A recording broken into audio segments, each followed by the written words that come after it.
Hi guys, it's Shannon here to do my July rewind, wrap up, whatever you want to call it. This is going to be massively long because I read a lot of books this month.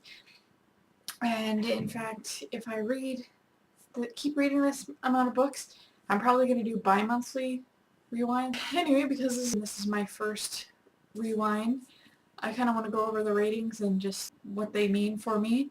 So, according to Goodreads, 1 star is didn't like it, 2 stars is it was okay, 3 stars is I liked it, 4 stars was really liked it, 5 stars is loved it. So for me, 1 star of course is didn't like it, and for me 2 stars and it's okay means it's okay. It doesn't mean it's bad, it just means that, it wasn't that interesting or that great. I didn't feel like it was much more than a time filler, basically. And 3 stars and above, basically those are pretty much good reviews for me. 3 stars can be a little bit borderline. It really depends. I liked them, they just weren't amazing, and maybe they had some flaws that kind of dragged them down a little bit. Or if it's a book in a series that I like, maybe it just didn't hold up to some of the other books in the series. 3 stars is not a bad rating for me is what I'm saying, and honestly 2 stars is not awful. 4 and 5 means I loved it. Sometimes I have trouble deciding between giving something 4 stars and giving something 5 stars. But anyway, so basically just saying, in terms of things that I will buy and keep and reread, it could be anything from 3 stars and up. Just so you kind of have an idea of the kind of thing, of, my usual kind of ratings. So let's just get into it after enough babble. So, first book I read, Black Arts by Faith Hunter. This is the 7th book in the Jane Yellowrock series.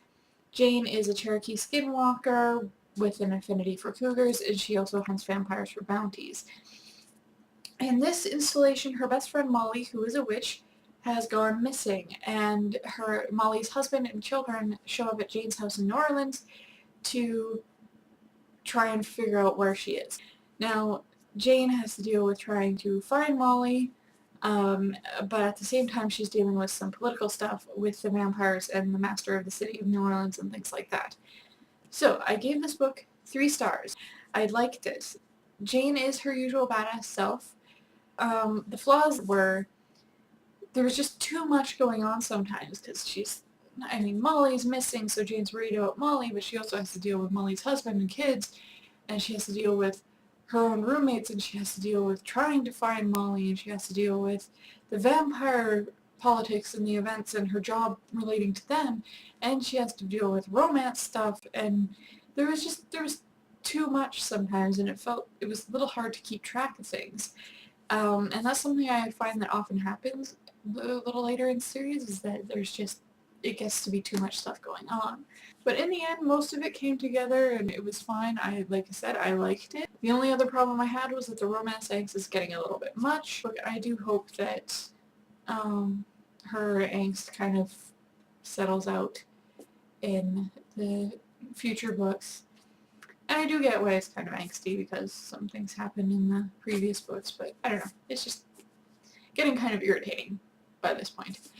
So, 3 stars for Black Arts. Then I have Omens by Kelley Armstrong, which is the first in her new adult series, the Canesville series, which follows Olivia Taylor-Jones, who has grown up as a privileged, rich, white girl, only child, only works in terms of volunteer work, and then the media gets wind of the fact that she's adopted, which Olivia herself didn't know, and her birth parents are serial killers who are in jail, and that is in fact why Olivia ended up in the adoption system, was because her parents were arrested. So this book follows Olivia finding that out and just trying to get away from the media by leaving the city that she lives in and going to Canesville, and trying to just deal with the idea of being adopted and trying to become her own person and figure out who she is. Is she Olivia, or this, woman that she thought she had grown up to be and the family that she thought she was part of? Or is she Eden, the daughter of some convicted serial killers? And in fact, what is the truth about her birth parents? So there's a mystery aspect to this, which I enjoyed. quite a bit. The supernatural elements are toned down a lot in comparison to The Women of the Otherworld and, in fact, most of her other work. There are some supernatural elements. Olivia herself can see omens, you know, omens. Things like, you know, she'll see poppies, and which are an omen of death, and she just knows that. And then she'll find dead bodies and things, and she'll see omens that other people don't see. And there are some other little supernatural things that I think might become more apparent in later installations of this series. The residents of Canesville all seem to have some little bit of supernatural leanings, although it's not very clear yet. This one, again, I gave 3 stars. I did like it, I just felt like it wasn't quite as strong as some of her other work. But I am definitely going to get the next book, which actually is coming out this month. I think it's August 19th or something like that. And it's called Visions. But I am probably going to hold out for the paperback for both monetary and aesthetic reasons, because everything else I have by her is paperback as well. But yeah, so 3 stars for Omens. Fangirl by Rowell. So this is about Kath, who is at a turbulent time in her life. She's about to leave home to go to college with her twin sister, and they're leaving her dad behind. So there's all these new and scary experiences coming up. And her anchor through all this turbulence is the fandom that she's in and writing fanfic for it. Okay, I love this book.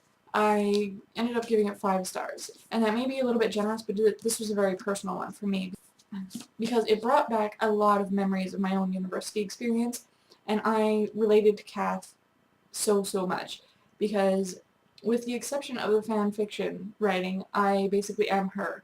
I have the same anxiety issues that she deals with in here, and just a lot of the same kind of experiences and feelings towards university when I began it. And I just very much liked it. I liked the writing style, I liked the characters. The only problem I had with it has since been resolved, where I kind of felt like it didn't have an ending, but that was more of a function of me being used to more plot-driven books, whereas this is more of a slice of life kind of novel, where it's just Kath dealing with all her personal things, as opposed to a big overarching, you know, mystery plot or something like that. But I love this book. So, so yeah, I give it a very personal 5 stars. And very much enjoyed it. I'm just going to do these 2 together because it's a book and its sequel, and that is A Dog's Purpose and A Dog's Journey by W. Bruce Cameron. These books follow a dog through all of his lives and its search for a purpose in its lives, and its time with the people that it's supposed to be with, and the dog's role in that person's life, and what the dog perceives its role as in their life, and that kind of thing. The only real difference between the 2 books is that the dog's companion is a different person in the 2 books. But even though they were very much the same, I didn't mind it. It didn't lessen my enjoyment of the second one.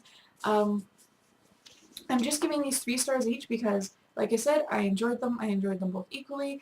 I didn't feel super strongly about them, however, and I feel like they're kind of lighter fluff reading, and they are something I'm going to reread, but mainly as a comfort read when I need something kind of fluffy and sweet and cuddly, because they are, even though there are sad bits that made me cry a little bit, because I cry very easily, but, you know, they were enjoyable, I liked them, they just weren't anything super fantastic, so 3 stars for each of these. Then we have Midnight in Austenland by Shannon Hale, which is actually a sort of sequel to a book that I haven't read, just called Austenland, also by Shannon Hale. So this is a sort of Jane Austen retelling. I think it's loosely based on Northanger Abbey, but I can't really remember, and I want to go back and reread the Jane Austen stuff now. So this one follows a recently divorced woman named Charlotte, who is trying to find herself and rebalance herself emotionally after her divorce. And she does that by reading Jane Austen novels and then subsequently going to a resort in England where you basically get to roleplay as if you are in a Jane Austen novel. And there's a little bit of a mystery plot to it and a little bit of romance and stuff like that. And the main part of it is just Charlotte trying to rediscover herself post-divorce. So yeah, I like this one. I really like the writing style that Shannon Hale has, and I definitely want to check out other stuff by her. I think it's pretty fun and funny and, you know, fairly light and just entertaining, basically. I liked most of the characters. I liked Charlotte herself, and the woman that she meets at Austenland, who she kind of becomes friends with, who is an older woman, and she's just hilarious. Yeah, so I enjoyed a lot of it. The mystery seemed, I felt the mystery aspects was maybe a little weak at some points, and the romance was what I like to call a stealth romance, where it's very subtle, and it's not a case of Charlotte actively, pining over a certain man or anything like that. It's one of those ones that when the two people kind of do get together, you go, oh, okay, that makes sense. I could kind of see that growing, but it wasn't, overt. Which was fine. So yeah, I liked it. I enjoyed it. I just felt like maybe there were some things that were a little bit weak, and just because it's kind of more a lighter, sort of irreverent read, I gave it 3 stars. But I did like it. And then we have The Iron Duke by Meljean Brook, and I'm just going to read the back blurb for this one because I have trouble summing it up. So, seductive danger and steampunk adventure abound in the gritty world of the Iron Seas, where nanotech is fused with Victorian sensibilities and steam. After the Iron Duke freed England from Horde control, he instantly became a national hero. Now Rhys Traherne has built a merchant empire on the power and fear of his name. And when a dead body is dropped from an airship onto his doorstep, bringing Detective Inspector Mina Wentworth into his dangerous world, he intends to make her his next possession. Mina can't afford his interest, however. Horde blood runs through her veins, and despite the nanotech enhancing her body, she barely scratches out a living in London society. Becoming Rhys's lover would destroy both her career and her family, but the investigation prevents her from avoiding him, and the Iron Duke's ruthless pursuit makes him difficult to resist. But when Mina uncovers the victim's identity, she stumbles upon a conspiracy that threatens the lives of everyone in England. To save them, Mina and Rhys must race across zombie-infested wastelands and treacherous oceans, and Mina discovers the danger is not only to her countrymen, as she finds herself tempted to give up everything for the Iron Duke.